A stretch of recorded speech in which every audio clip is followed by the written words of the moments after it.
we have the pleasure of having Justin Gillen join us for an interview. He is the lead singer. Are you the lead singer of Second Wind, or because you and Sure. Dave? I guess I assumed that role with I think so. Lead singer and lead guitarist for yeah. Second Wind, and you also do perform individually, and you have a duo also, right? Yep, that's correct. Yep. Yep. So we're gonna talk with him today. It's very exciting. Yay! I'm so excited. No, thanks for having me. I appreciate it. Yeah, of course, of course. So I can, with like I did with Cooper from Pineapple Band, I can do the same with you. I remember the first time I saw you perform. I saw you perform was at the Town Tavern. Yeah, yeah. What That used to be the rings. town tavern. Yes, because Hal, he used to rave about you and say how good you were, and I never had the opportunity. And that night, I happened to have an opportunity to, and I miss Hal. He is I such a nice man. super sweet guy. Hmm. He would get the whole bar moving and grooving. Yeah, You yeah, know, yeah, like he was yeah. He those was guys. like, how old was he? He was like eight. He was like 89, When I 88. met him, yeah, I think he was. Yeah, I don't know how old he was like when he passed away, but I know he was really close to 90, if not over 90. Yeah, so he was pretty up there, Rob. He would drive. He'd be out till 2, 3 in the Like morning. Mr. Leo. Yeah, yeah, Guy's like 94 and he's still getting around doing karaoke, driving himself all around Bel Air. yeah. It's crazy. It's craziness. All No, right. God bless that dude. He was awesome. He was a really nice Yeah. guy. You when you discovered your interest, talent in music because you were quite young, quite younger than me. Yeah. I think like I always was into music when I was younger, and my parents they weren't musicians, but they always had music around and in the car and stuff. But I think around like 12 is when I started taking it seriously. Before Mhm. that, I was just listening to anything I could get my hands on, and I was born in 1990, so that 90s grunge scene, that 90s grunge scene was like all I knew for like, most of my childhood. And then around 12 years old, like my dad saw I was getting into guitar, and he's like, "Why don't you check out Stevie Ray Vaughan?" He's like, "This is a real guitarist." And I Ah, didn't know what he meant in that moment, but as soon as I saw it, I'm like, "Okay, this is a different thing. This isn't just strumming like a E minor G chord or something, like, which was fine at the time." hmm. But yeah, around 12, I would say that's when like my mind and my passion and all that stuff started to like kind of culminate in the right direction. And actually, that's a good thing you brought up because I was going to actually ask how because you said your parents weren't in music, so how did they feel when you started really taking it seriously and I, it I was started lucky becoming that your like thing? my parents supported it, and I think they knew that like I was taking it seriously. Like, Hmm. and I didn't have like a super nice guitar at first, and they saw me playing the crummy guitar for a long time and things like that. I had a very artistic family, um, but not like an overly musical family. Hmm. Like my mom was really good at crafts. My dad can like build and fix anything. And then Yeah. my older brother is just very artistic, like with drawing and video stuff, and he's really that way. So Oh, somehow that's I fell into the musical role into the family, but yeah. but yeah, that's kind of like they supported me, luckily for sure. Good, So good, good. Yeah, no, that's a huge thing. totally, Definitely, definitely. I guess your dad is introduced you to blues and stuff. pretty So, much, yeah. so was it? Did it just take off from there? Because, well, I don't know. Like, I think more when you're individual, you still stick to bluesy more. But your duo, I'm not sure if that's the same genre. Yeah, it kind of depends on like whoever we're playing with. Whatever like band I'm in, I try to fit the music with the band. So like Second when they do the blues really well, and we always talk about, even if we're like sick of it, I always tell them like we gotta like make sure we put the blues theme in the set because that's what's winning people over that don't know us yet. And Mm-hmm. then we'll do like the typical covers and things like that. But but yeah, the blues was a thing that is just definitely become like a part of me. And then the more I learn about music, the more I really love the blues even more. Because when I was a kid and learned it, it wasn't simple. Like all the musicians call it simple now, and it is simple in its form when you learn like the theory behind it. But when I was a kid, it was just like, what is this sound? Why am I so attracted to this sound? And it was less like, oh, this is just a 1-4-5, or we're switching to the four. It was less of that and more of like the actual draw of like the soul and stuff behind it. Mm-hmm. And that really like drew me in. Like, and then I started to look less at bands and more at like blues players. So like I Okay. started to listen to BB King and like just more in My that favorite. direction. And that made like a huge difference for me as Yeah. far as learning Nirvana songs and then learning like BB King songs, or like opposite ends of the spectrum. But they both taught me like so much. Seriously, Yeah. both of them like had like have like a special place in my heart. Like, but the blues is my favorite. Like if I hear a band playing blues, I'm like, all right, I love this band like right away. You know, that's just how I Nice. feel about So, them. who are your biggest musical influences? Um, And let me Gotcha. break that into two parts because, you got the blues and the classic rock. So let's go the blues first. Sure. I think Stevie Ray, which keeps coming up. He's a typical answer for a lot of guys, but I always say him because that was when I actually, like I said, like really got into guitar in the first place.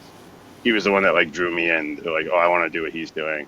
But then after that, I got really into like guys like Joe Bonamassa, and he had a trio when I was really young in like the early 2000s, and I went to go see BB King, and him and Kenny Wayne Shepherd opened up for BB King. It was like his Nice. 80th birthday tour, but I didn't know who Joe Bonamassa was. And he was doing the power trio then. He wasn't wearing the suit. He was doing like a different rock and roll, like, big Marshall half stack thing. Like it was so cool to me, but it was all like blues rock to like the maximum. Nice. So I always say Joe Bonamassa, and then Derek Trucks. And I don't play a ton of slide, but he's just one of those guys that's like taught me how to build solos. Like if you've ever seen him live, he like is the master at like crafting like a story out of a Oh solo. wow. I don't know, it's something I've been trying to learn how to do, and I get like maybe a little bit better at it like every year, maybe a little bit. But he's one of those Nice. guys. It's just the amount of hours he has in like just building solos is something I'm so like enthralled by. Like to this day, every time I see him, I'm like, there he goes again, playing like a perfect solo. But and then I got really also like into acoustic players. Uh, Tommy Emmanuel is like my favorite guy. He does like the Chet Atkins like thumb pick style, but he's just like a total master of the guitar. Like even more than some of my other heroes, he's just like pushed the limit on what you can do with just one guitar. So very seldom I'll try something like of that level on the solo gigs with acoustic, but it's just hard to keep his pace. He's one of those guys that's just so incredible to me. I really, really like him. And then Tony Rice is like a bluegrass guy, big player that like it's like each genre has like 4 to 5 guys that I became obsessed with. Like in jazz it was like George Benson and Wes Montgomery and Grant Green. Yeah. Like I loved all those guys. And then in rock, a lot of the rock dudes that I got really into were like Dimebag Darrell from Pantera. Was just like he was a guy that brought blues into metal. In my opinion, some of his solos were so like bluesy, even though they were metal solos. So I Mm. was always super attracted to that. And then there's just like a few other bands I learned from, but he's definitely like a top guy. And I've always liked Eddie and all those guys. Like I just I tried to focus and stay in my lane with like what sounds I was trying to draw from each Mm-hmm. person, and then like how I wanted to set up my guitars for that sound and what type of gear I was going to use. And I'm still working on it like to this day, just trying to have like every sound that I loved as a kid. I'll have an amp and a guitar for that sound. It just gets Yeah. expensive, Nice. so I gotta save Yeah. here and there. I So it's my understanding that guitarists have quite a collection. They yeah, amass a collection as they age because for that reason. they all do something different. Yes. Yes. That's my They excuse all anyway. sound different. So, yes. how did you get started on the road to be a full-time musician? Like, what was Uh, your aha moment where you're like, yeah, I can really do this? Yeah, I wanted to do it like my whole life, and then I didn't think that I could do it. Like I didn't know if I'd be able to like make money just playing enough to pay bills. And I actually like had a plan.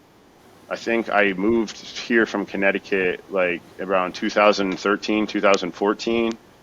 And then, long story short, I just worked a bunch of jobs. I worked construction, I worked at a vineyard, and then I got a job in a game company that was like in Hunt Valley, Cockeysville area.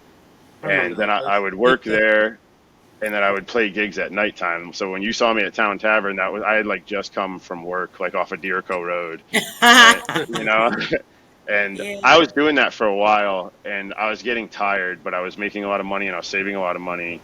And then when me and my now wife like put a down payment on the house in Pennsylvania, then I was able to like see where my finances were at. So I like did some math and just kind of kept the job.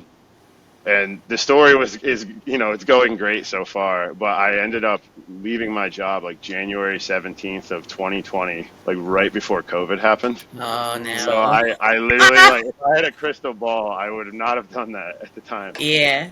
But It was But it's I good had like a 9/15 learning. of It's 2020. good learning lumps It too. shut down.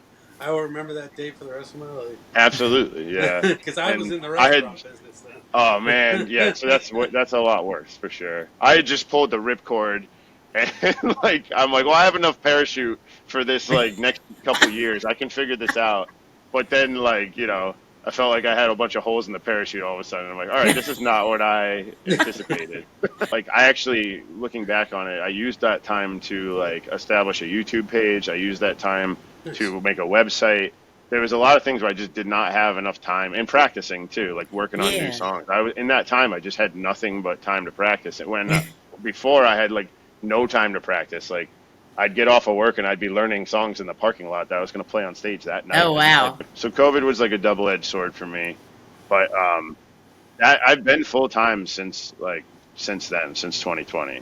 So I've Yeah. been able to Great. do it, and that's where my relationship with Double Groove kind of started, like because we started playing there like right at the beginning of COVID. Nice. So So did you specifically pick like did you move to Harford County or did you live in Baltimore County? I lived in when I lived in Maryland, I was in Hartford County. Like oh so did you specifically pick this area because of like the music I I scene? was my brother had a town school, or I'm sorry, he had a house in Stewartstown. So when I first moved down here, I was staying with him for a little bit, and then we ended up getting a place in Freeland, like a what was it? It was just like a little apartment that I was Mm-hmm. able to get through play, and then I got my girlfriend to move from Jersey. Like it's a long story, but that like luckily all worked out, and now we're married and lived in a house together. It You was met her meant a to bunch of times. be. And you got a Yeah, for baby on the sure. She, way. she she's tolerated a lot of my adventures, but it's really worked out. But I really just like was looking for places to live, and I ended up in Freeland, like near Pretty Boy around there, Okay. and then I lived there for a long time. So What was the best music advice that you've ever received? the best music advice. Um, I mean, like good, like for instrument wise and practice wise, some of the best advice I ever got was if you're if you're practicing and it sounds good, then you're not practicing, which is really good advice Yeah. because Okay. especially as a guitar player, I sit there and tend to noodle. And it's like playing the guitar is great, picking it up every day is important, and that stuff's all good. But if you actually want to learn something and retain something or challenge yourself or have something new to practice, you're gonna struggle like on something. You should struggle on something that you don't know yet, and try to do something that's uncomfortable rather than playing like I don't know. For me, it would be like Little Wing for the 9,000th time. Like I know Little Wing, I've gone through Little Wing enough to but I still love playing that song. Mm-hmm. So I have to force myself sometimes, and I really have like almost like a tick now where it's like, all right, you've been playing for 10 minutes and this sounds good now, so it's time to sound bad for another 10 minutes. Like work on something that you don't know. Yeah. That was great advice for me because I feel like sometimes you get into these ruts with learning, and that if you're easily distracted, or you can end up playing like the same thing over and over and over and over again, and it's so fun. And like if you're having fun, that's good. But if your goal is to get better that day, you're probably not getting that much better if you're only working on things that you already know how to play. That Yeah. was really good advice for me. Yeah. Just like, practice wise. Can you explain what noodling means? Because Sure. I heard so Dave likes to give he doesn't like to give it to the actual people, but like to Susan and other people he'll give like his feedback. And he told one band, I think it was Remnant Soul, to stop the noodling, and they were saying Uh, that on the stage, like no noodling or no whatever. noodling. So can you Yeah, explain, since you brought it up, can you explain what sure. noodling is? It's like I would call it just a bad habit that most of us all have. But I think noodling on stage is one thing, and then noodling when you should be practicing is another thing. But both of which are like, the whole concept is that you're just playing when you don't need to be playing. Okay. So like that's what, like, a lot of times I'll watch a TV or watch a TV show and noodle, and that's like the way I'm not paying attention. I'm not like adding. I'm just kind of Hmm. just playing, getting my hands on the guitar. It's great for warming up, but in the case of a band, it's like, and I do this all the time, and I like catch myself. I'm like, stop, But like I'll plug my guitar in and just see if my amp's on and all that, but like try to do that in like 10 to 15 seconds rather than somebody's listening to your guitar tone for 3 minutes while they get their food or whatever. You haven't even started the show yet, and Hmm. it's just like a habit that we have where hands on the guitar starts playing, Start playing. but the noodling aspect of it is just like, don't do that unless it means something, right? Like all these notes Okay. should mean something in the live context especially, but in practicing as well. Yeah. So that's kind of what people are talking about. Maybe there'll be another word for it. Like, I don't know. I don't know what else you would call it.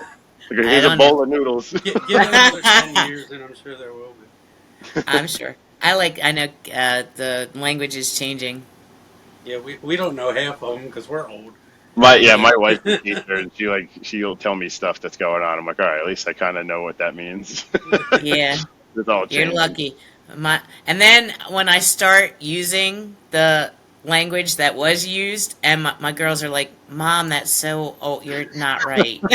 You're We not don't right. say that anymore." I'm like, this must have been what my parents were talking about when I Totally. was a It's a teenager, generational thing. saying It's the got same to be. stuff. But if it makes you feel any better, I'm with you guys. Like, I don't know what's going on half the time either. Like, I hear things said. I'm like, I think he's happy. I think he said yes, something along those lines. He looks Yeah. happy. Yeah, Yeah. exactly. Describe the feeling you get when you're performing to a lot of familiar faces. Like it's Oh, got to be. familiar faces, like, just total elation. You know, uh, I would say the answer to that with familiar faces is completely different with unfamiliar faces. Like, with familiar faces, I'm so happy, and especially because, like, if they've seen the band before, I'm like, all right, they came back, they know what we do. There's no, Mhm. like, I'm not walking on eggshells here if it's going to be too rock and roll or whatever.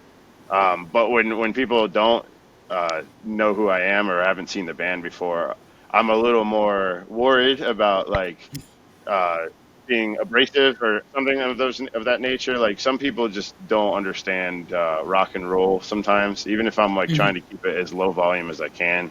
Some people are not there for rock and roll, depending on where we get booked or whatever. Yeah. And but ultimately, people are really cool all the time. Like, even the people Mhm. that don't, like, luckily for me and the band, it's like we are well received most of the time, which makes me feel really good. And then, to really answer your question, I'm just so happy that, like, people want to listen at all, Yeah. because I'm playing music from like the 60s, 70s a lot of times, and I love all this stuff. Like, I really, really adore it. But it's a weird concept when you're trying to make money. It's like, can I play these songs, or do I have to play Wagon Wheel and Tennessee Whiskey? Not that there's anything wrong with those songs. Do I have to play them to get a gig? Like, is the question that I was kind of dealing with in the beginning before I had the band going and stuff. And it's just really nice for me to, like, be on stage, have like multiple people coming back to me with good feedback, and it's like, okay, this is working, and we're picking the songs we want to play. And I could be playing for an agency right now and playing all songs that I don't want to play. And I just like feel really, really lucky for that, especially Yeah. because like that doesn't happen unless people are coming to like we won't get booked back if nobody comes to listen. And that's true for every band. But I'm happy to like be playing music that I want to play and have the crossover appeal that like a lot of people are enjoying it and then they're coming back too. It's like it's gratifying, you know, because it took Hmm. a lot. It took like 4 years for us to get that feeling, you know. And Yeah. Nice. so yeah, really grateful every time you come out and have a good time. We really appreciate it. So Yeah. I Yeah. think it's funny that Everybody you loves say you. that because I always had a problem. The more people that I knew, the more uncomfortable I felt on that stage. I understand too. It was always the new people. Like I'm looking at the new guy in the room because I know he's not judging me in my mind. And That's cool. Yeah. No, I always get that way with family. It's like the second my family comes, I'm like, I can't play anymore. What is going on? Like, I'm like, I'm nervous for some, you know, my cousins will come or something. But I notice most of the time if I'm feeling that way in my head, it's not true out there most of the time, yeah, you know? So I try to reserve those thoughts or just you like just make, feel like you have that higher bar to reach because you yeah, yeah. know. And I'm kind of losing that in a good way recently where I'm like, just chill out, man. It's gonna go how it's gonna go. Like, especially when you do enough of these things, you know, not all of them go perfectly. And then, Yeah. so if you have expectations for everything to be perfect, you're gonna be let down here and there. And Hmm. it's kind of just, I'm trying to like, as I get older, just calm down and just play the gig. And when I'm doing that, I think things are just going better in general. Like, I Yeah. just am Hmm. having a more fun. You know, it's Yeah. just, and if it goes well, it goes well. If it doesn't go well, then we'll try again next time. You know, it's like that's just how I Exactly. trying to Nobody have gets that it perfect. philosophy. It's But on it's how hard, you it's roll easier with it. said than done. Yeah. Yes. You It's on know. how you roll with it. Yep, Yes, it exactly. is. So you play solo and in a duo and a band. This is like a bunch of questions at once. Sure. Do you have a preference? And then, like, I guess the how are they alike, how are they different would be like your song choice. And then, do you have a set list for your when you're by yourself or your duo, or do you just play off the cuff? Yeah, there's some songs that we do in the band that just like I just can't I can't like tip my hat enough to them with like just an acoustic guitar. There's just like and some stuff some songs I can kind of get away with it. But to answer your question, like yes, the sets are different, and yes, the experience is way different. And I prefer overall like I prefer the band. The band Mm. is the most like set up with the gear and the load in and all that stuff. But I love having like the armor of like bass and drums there where I can kind of just Yeah. like sit on top of it. It's so nice. So that's my once all the gear is set up, that's my preference, you know. But playing solo has been like a necessity for me recently because you can make like actual money playing solo. It's like the options are really up to you, like what you want to play. You don't need to rehearse because it's just you. You know, you Hmm. don't need to meet anybody to rehearse. So each one of these things has their challenges. Like solo playing solo has a lot of challenges because you got to like keep the rhythm going and stuff. Even if you play a looper, that has its own challenges, like keeping that going. Like I know that's how a lot of people do it, but I'd say that playing with a duo is the easiest because like in my experience, I've played duos for singers a lot, and I just am sitting there playing guitar, and that's like a really fun time. You know, Hmm. like it's fun to just play guitar and not have to sing. But in general, like if I only did that, I would be missing out on like a lot of the experience of a band and Yeah. also just playing solo because you start to get a confidence to you where like sometimes after a solo gig, I'm very proud of it because it was just me. You know, and it just Hmm. feels good to just be you. It feels good when you get the tips too, by the way. Yeah. There's no divided by. It's So just make sure all you you. You tip. know, Make it's Yes. sure you nice. tip Yes. your musician Yeah, Yes. Yes. when you're out at the bar.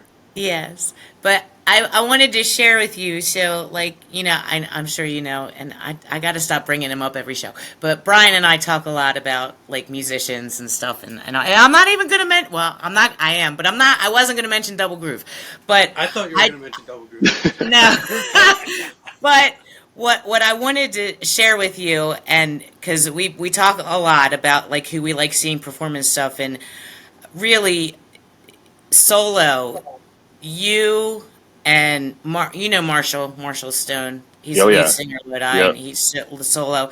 And Dennis Shockett solo. Like you are like up there. Like we could see you at least like twice a month, and would be excited every time. You're not that you were bad, but I can see the growth of you performing by yourself, and it really is, it's wonderful, and you bring a lot of joy when you do, you Oh, thank really, you so much. Yeah. you do a great job, I really. appreciate it. Yeah, that's it's so great to hear because when I started singing, it was like I didn't even want to be good at singing. I just wanted to be listenable. Like that was the Oh no, you're goal. very good Like at I playing too. appreciate it. It's the hardest thing I do for sure, the solo work stuff. So I appreciate it, but Yeah. I really want to continue to learn new stuff. So if you guys Yeah. continue to see me, I'll be playing new songs like all the time. Yeah. Like a lot of times when you guys are there, I'm gonna play them for sure because you guys won't be mean to me. If I mess them up. Now I I don't was even saying, like I notice if gotta you mess it up. turn the crowd tonight. I'm gonna take some risks and ruin it. No. But I know too, like your guitar playing, your guitar tells the story. It does when you No, I play. So I appreciate it. just, because I know you said that about your the guy you listen to, and you're Oh trying to yeah, build your Derek. solo. Yeah, Yeah. yeah. So He's each each guitar player that like I bring up the name of, I've learned like 100 lessons of from, and then like I also have like listened to them for like 6 months straight. Like I had that yeah, problem when I was a kid where I'd get obsessed with somebody and I'd only listen to them, and then I would start to sound too much like them, and I'd be like, all right, I'm gonna start doing other stuff now, like yeah. try to make my own sound. But no, Hmm. I appreciate that very much. Like again, I don't really get to do any of this stuff unless people come out and Yeah. support. So it means a lot. I appreciate it. But I'm gonna keep Yeah. working on it. It's like an affliction at this point. I don't have a choice. But how do you determine which songs you cover? Um, a lot. If it's in the band and stuff, there's definitely some conversation around like, do you guys want to do this? Like, how do you feel about it? Luckily, in Second Wind with Dave Yannick and Buzzy London, those guys are like so agreeable. Like I've some of the stuff we've done, that we play all the time, they've never heard before I brought it up to them. So they could have easily been like, "Oh, we don't really want to do this." Like, but they always have gone along, and luckily, like our musical taste kind of like meshes in that way, and we don't. But the main thing is like, well, how like we can play most of these songs with our guitars and the bass and the drums, but how is the singing on this song? If the singing is like suffering, or if we have to move it like a whole step or something, or change the key like to this classic tune, a lot of times we'll just be like, let's just bag this because Yeah. Hmm. this is not, it's not going the way we want it to or whatever. So there have been many, like a handful at least, of songs that we've worked on and nobody ever heard them because we got to rehearse. We're like, is this happening for you guys? Because it's not happening for me. And they most of the time will agree. And yeah, and we just have like a good committee on that, for picking songs like that. But if I'm doing solo stuff, I will oftentimes just listen to the radio, like, and something will come up, like some old soul song that I like. That's what happened with Fire Down Below, the Fire Down Below with Bob Oh, Seger. I just like yeah. heard it on the radio, and I was just like, dang, like he could really sing. I was like, I wonder if I could do that. Hmm. And then we've been trying to do that, and It was good. It was very yeah, good. thanks. I'm like holding Yeah. on by a thread because that dude I can actually wail. recorded it. I Oh, put that's it on awesome. Facebook. That one I did because I was like, oh yeah. Oh, I was okay. I think I excited. saw. I think I saw that actually. That's awesome. Yeah. That's awesome. No, thanks for doing that. Yeah, that one's like the tippy top of where I'm comfortable singing, and he was just Hmm. such a beast at singing. And so yeah. Anyways, it's just that's a lot of times it's the key in the vocals. If the vocals match correctly, then I think we're in good shape. And that's usually how I choose them. What's your favorite song you cover out of all of them? Oh man, Band, that's a solo, good anything. question. Oh, it is tough. It like changes all the time, to be honest. I Yeah, I really feel like that. I playing really like it. "Driven to Tears" by the Police. We do that a lot, and I have the chorus pedal from like the Synchronicity album, and it just sounds so nice. Like to me, it's just so nice like playing it with that trio. But geez, that one's super fun. Uh, I like playing like "Waiting for the Bus" by ZZ Top because it's just such a sweet guitar line to play in public. You know, everybody loves that guitar line. Probably like one of those two, or just like a Stevie Ray Vaughan song or something. Like I don't know how I'm not sick of playing Pride and Joy now, but I'm not. Like I would expect That's to. funny. You know, I bet you even he might have been in the towards the Oh, I'm end, sure he like was at the you end. know.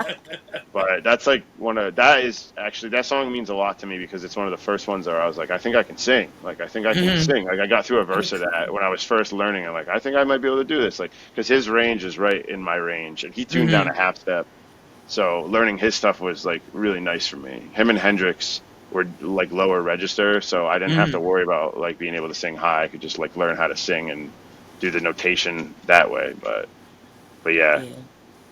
no, it's a good How question. It's tough to answer. I don't know why. I love them all, man. Anything Oh, that I has totally get it. I get a crunch tone in it. it. how did you hook up with Second Wind, the Dave Yannick and Buzzy, and how'd you come up with the name? So the name is correlated with the actual experience where I met those guys and we had a four piece. We used to play um, in Dundalk at this place called Howard's Pub. This was like way back in the day. Like we used to play. We had a weekly gig there with a band called East Coast Flyers, Mm-hmm. and there was another member of the band. His name was Dave Collins, and it was the three of us and him, and we just had like a blues four piece. But we were doing like an open mic kind of vibe where we would do like a 30-minute intro, and then we'd open up open mic, and then people would come in and like I'd always bring like an extra guitar or something like a that somebody could use or whatever. But we had a really good thing going. Anyways, we had so many hours played because we had a weekly gig with the three of them, and then we had that band for a while, and then at some point I think that we were all kind of going a different direction. And then me and Dave particularly talked to each other and we're like, I want to start singing more and I really need a band. So like, I would love to use you guys. We already have like all this chemistry. We've been playing together all this time. Yeah. And he agreed. And then when he talked to Buzzy, that's what we ended up doing. And that's what we called it Second Wind because it was our second band. And Oh, I Cool. don't want to tell you why I thought it was called Second I think Wind. Buzzy makes that joke all the time. He's like, this is I people was are gonna like, think. they must have been close to retirement, and then Justin came along, and it was like a breath of fresh air. Yeah, I do love the age difference. Like now, right now, you know, it's like it's just nice to. They're so experienced and they're so like go with the flow. And Yeah. I don't, not to knock like anybody. It's just I haven't had that experience with the younger musicians. And I don't blame them per se because they're like trying to do their thing a lot of the time. So it was hard for me to Yeah. find like young dudes that were reliable like Dave and Buzzy were because they were all Mhm. busy doing their own thing too, kind of trying to do what I was doing. Where Dave and Buzzy are kind of like at the end of their careers, just having fun, you know, like, and Yeah. it's a great energy to work with those dudes for that reason. It really is. Yeah. That's So, cool. That's very yeah. cool. Do you have original music? I do. None of it's published yet. I write all the time, actually. I have like over 30 songs, and I think I like 12 of them. Uh huh. so, so I have that problem that I'm trying to get through right now. I think I'm gonna end up working out like two different, like an acoustic album and an electric album as well. Oh, nice. Nice. So I think the acoustic album is going to go first because I can do it myself in my studio. Mhm. And then like the band that I'm using in DC, which is different guys than Dave and Buzzy, they have like studio connections that I'm looking to like get on top of. But the most like original stuff that I have posted is all on my YouTube, but they're not songs. It's just like guitar stuff that I've made. Okay. And then I do covers on there as well. But Mhm. I have originals, just nothing published yet. That is definitely like what I'm working on right now because I feel Yeah. like I finally, when we were talking about like, oh, I want to get better at singing, I want to do all these things. Like I finally feel like I'm over the hump where I'm like, all right, like it's time to do this. If you don't do it now, you're not going to do it. And the good news is like all the stuff's already written, you know, like I never had, like during COVID, I was writing like the whole time. So, Mhm. but I'm really excited to share those ideas with people. It's Yeah. more of a hybrid between like, like the blues stuff I like, but also like my '90s influence Oh, in the cool. Nice. alternative stuff. So We look trying to, forward to it. Yeah, I'm excited yeah, to go. some of the That's stuff I'm both my very proud alleys. of. Yeah, Yes. so I love both Very of those. cool. Very cool. So, what is your scariest moment on stage? And I love to ask this question. oh man, I like when your gear just turns off. That's not cool at all. And that's happened to me 2 times now. One of which the tube literally fell out of my amp, and so I just like Oh, turned around. Yeah, it like literally fell out of the back. So now, ever since that happened, I have a new like process where like I like just tuck the Check tubes in every the. time I plug it in, because I guess in the car they can rattle a little bit, and they're not seated in there perfectly all the time. So yeah, I like my philosophy is if I do enough preparation and studying and stuff, then I shouldn't be too scared. But man, Yeah. when your amp just turns off, it's like the What worst happened? feeling. That's happened to me at Falling Branch. It was awful. It just turned into like a bass solo real quick. I'm like, I don't know what's going on, you know. And when you're in a trio, if your guitar drops out, it's like you can really tell. There's not like a keys Mhm. player there keeping it going or something. It's like all the music's kind of gone. So.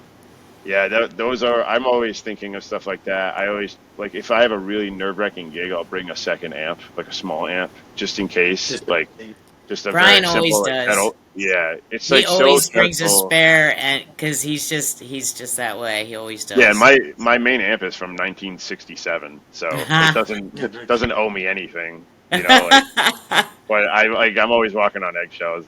There's places that I play where I can just bring the amp and there'll be a spare there, which is good. Mhm. But if I have a big like show and I know that if this amp doesn't work tonight, then I'm gonna be like completely screwed. Like I'll bring another one just to alleviate that. And because I bring that other one, it never goes wrong. Only when I It's Exactly. the don't day have you it. forget it that it breaks. That's how it Yeah, works. Yes. exactly. And there's no backup. No. So, now on the opposite end of that, what's the funniest moment on stage? Oh man. my I have so I play in this band, Ron Holloway band, and Ron Holloway is a saxophone player.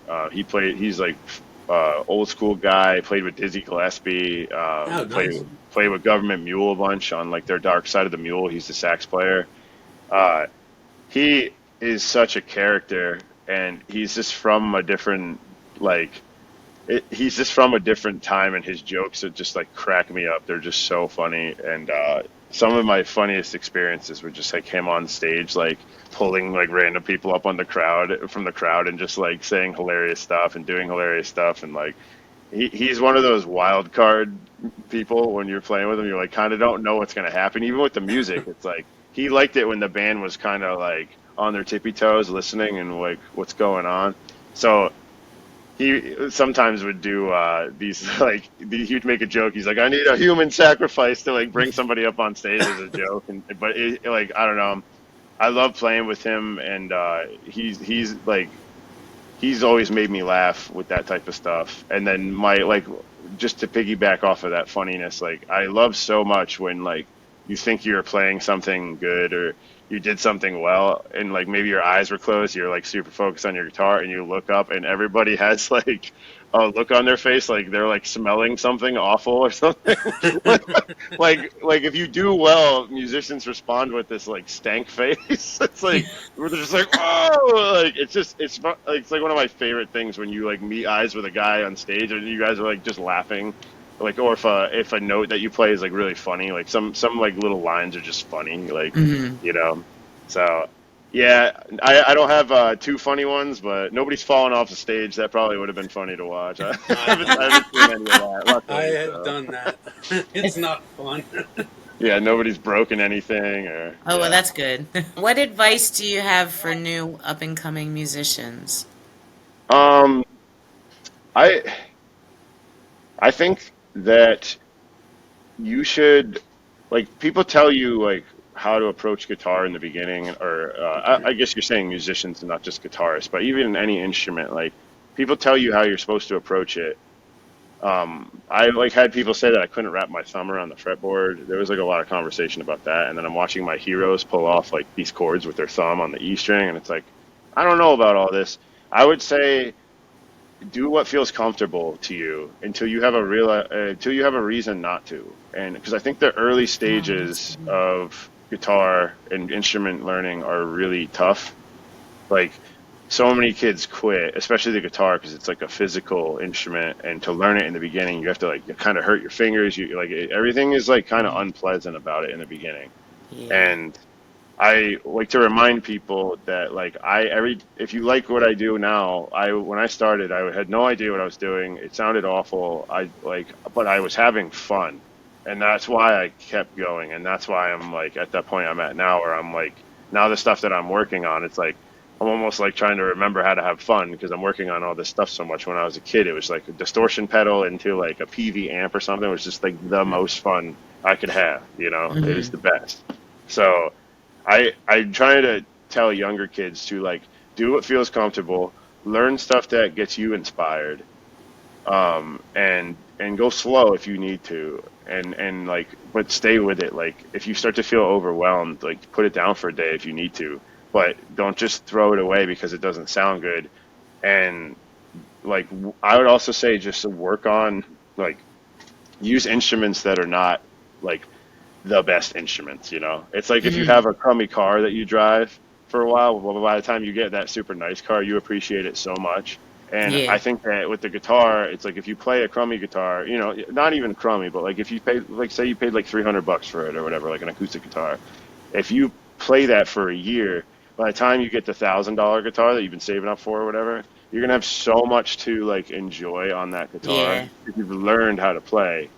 And I really feel like I accidentally did that really well. Like I accidentally played guitars that were like out of tune a lot and I just kept with it. And then like I think it was like a Taylor like 110 like for my first real acoustic guitar, and it actually played in tune and everything on it was really nice. And I just remember being like, I'm so much better now because I played on this crummy guitar, and I'm like thankful for every note that's not like a buzzy piece of garbage, like Yeah. Hey, yeah. some of the So best punk bands made their money on that. So. oh, I know. Yeah, you try to learn a song and it's like half out of tune, and it's like, Yep. oh man, Four these guys chords are. all out of tune. There's something to that as well, Like the the sketchiness is like really cool too. But I worry about like young kids learning this stuff now too, because there's so many ways to make music with like very little effort now, and we're going that direction a lot, and this takes a lot of effort. So I'm like, I wonder if I had like a robot hand that could play Eruption or something, I'd just slap that on when I was a kid instead. Like, you know what I mean? Like, Yeah. it's the amount of hours you put in. It's like vigorous hours too. Like sometimes it's tough. And I just would try to like tell young kids to not give up, because it's like this free therapy thing that you have for the rest of your life. It's not like you're an athlete. You can play Mm-hmm. this into your old age. Like you can do Yeah. music doesn't work the same as everything else. Like I can do this till I'm an old man. Like something has to go really wrong for me to stop playing. So Yeah. I just think that there's no rush. Is the thing I'm trying to get at. Like take your time and get inspired, but there's no rush. Don't have any expectation to be good tomorrow, because you are going to be better, but you're never going to be like what you want to be. And even like when you get over the hill that you think you want to get over, you're going to hit another plateau, and it's going to be hard again, and you just go up and down and up and down. But like if, Mm-hmm. if it was a line graph and you could see it, you'd be very hopeful because you would see it was going up and up and up. You just got to keep putting the time in. Mm-hmm. Something I think about a lot, because like it's just tough. It's a really tough thing. Like I see players doing open mics, and even if they're not like totally polished, I have so much respect for them, because that's exactly what they're supposed to be doing. Because the next time you hear them, they're going to be better, and Yeah. that's what it's all about. Like so that's what I'd say for the young players. Yeah, like just Cool. work on a crummy instrument, and like kind of earn it, and get into it for the right Yeah. reasons. And then by the time you start to enjoy it, you'll be really happy you did it, especially if you're a younger kid.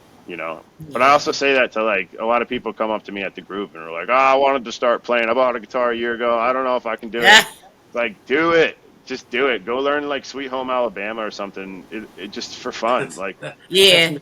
yeah. Hey man, Like like I have them, they're hanging on the wall. I yeah. sing. I still haven't learned to play guitar.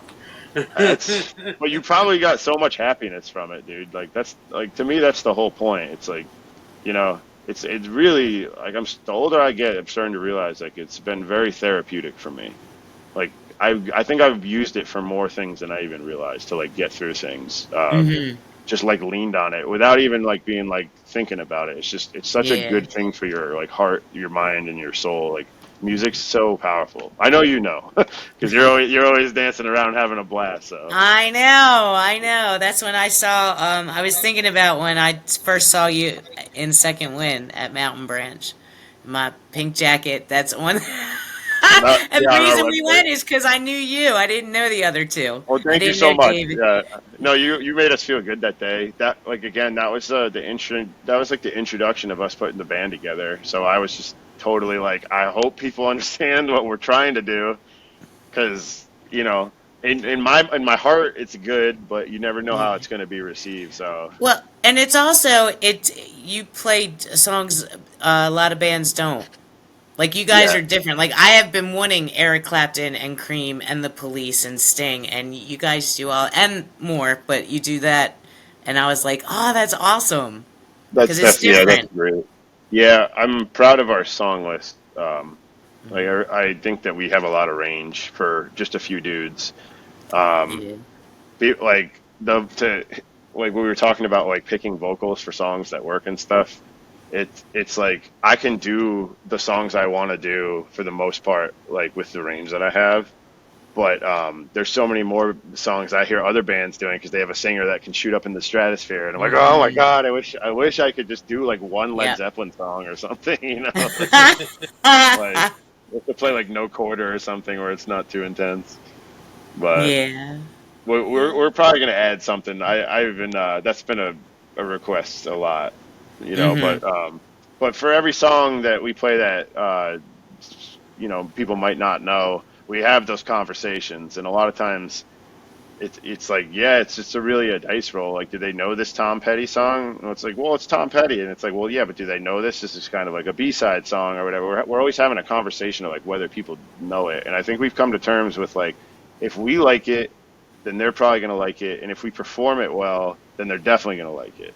Hmm. So that's kind of where we're at with that band in particular, and we have a lot of different influences. All three of us. Yeah. Like Yeah. Buzzy will bring up stuff sometimes, like that Gary Moore tune he brought that up, and I'm like, oh my god, I love this song. Like, why aren't we playing this already? So Yeah. it's we're proud of our song selection for sure. We Good. really are. Good. I Yeah. think we have the hardest thing we have to do now is like make set lists because we have like so many songs. We want to play them all. We don't really know which Hmm. ones will fit. And half the time we're Yeah. locking off like the last half of the set list anyways. Hmm. So, Yeah. Uh, musician problems, right? Band yeah, problems. yeah, Oh, pretty you much. too many songs, not enough time. You got to I, extend your playing time. I know, right? No, it's awesome. I'm Yep. very grateful. I feel like I'm really grateful to have those dudes and just be able to play all this music now. It's going to be like Yeah. a time in my life I remember forever. So, really Yeah. enjoying it. Nice. It is. It's exciting. Yeah. Should we speed round it, Rob? Do you have a speed round? I Are you a do. speed round? All right. I do. I All right. can. Well, she's got a speed I round, can't so do the time though, let because me you know get the me. timer going. Yes. All right. And you just answer as What fast as did you we can. say? 2 minutes, 2 minutes. All right. 2 minutes. or should we do Ready? less? We'll do 2 minutes. Okay, two Ready? minutes. Because last time I was scrambling for questions because I think Cooper answered them pretty fast. Oh wow. Yeah, he did answer him pretty fast. Yeah. So All right. 2 minutes on the clock. You okay. ready? Yep. Go. Okay. How old were you? Oh wait, shit. Hold on. Stop. Stop. Stop. Gotta. I was on the wrong one. All right. All right. I was on the wrong paper. I got it now. So Go. tell me when All to right. start. Go. Yeah. Am I? Oh, okay. Yeah. Do you sing in the shower or car? The car definitely, not so much the shower. Okay. What is your go-to karaoke open mic song? Ring of Fire. Oh, Nice. nice. Who's your favorite singer? Paul Rogers. And who's your favorite guitarist? Stevie Ray Vaughan. And what song do you like to play most? Um, What did I say? Waiting for the bus. Okay. And what song do you least like to play? Tennessee Whiskey. It's a great tune, though. Oh. What was the hardest song for you to learn? Had to Cry Today. Who Blind does Faith. that? I think it's Blind Faith. Ah, okay. Wait. If you, go ahead. I think that's one. Yeah, I think it's Blind Faith. Sorry, yeah, that one. My Okay. bad. No, that's okay. If you could put together a 4 or 5 piece band, who would be in it and what would they do? Ooh. Am I in the band too? If you want to be.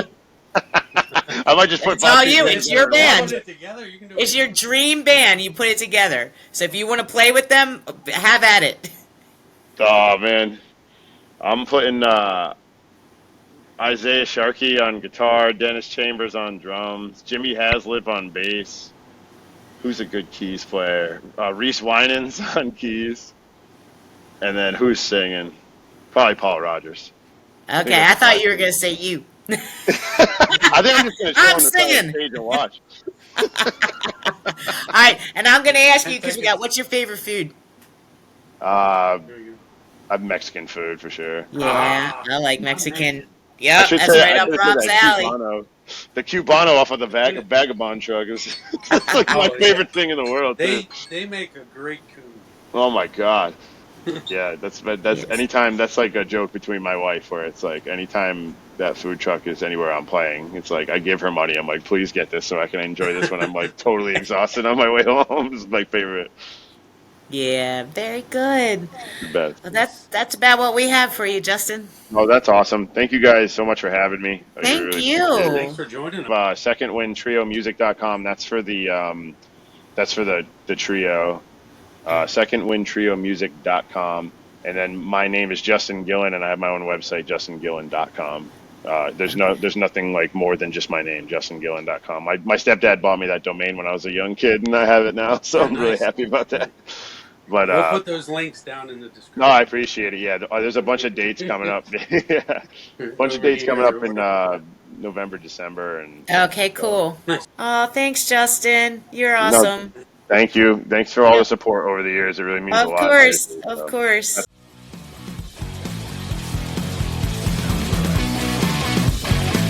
HUMA!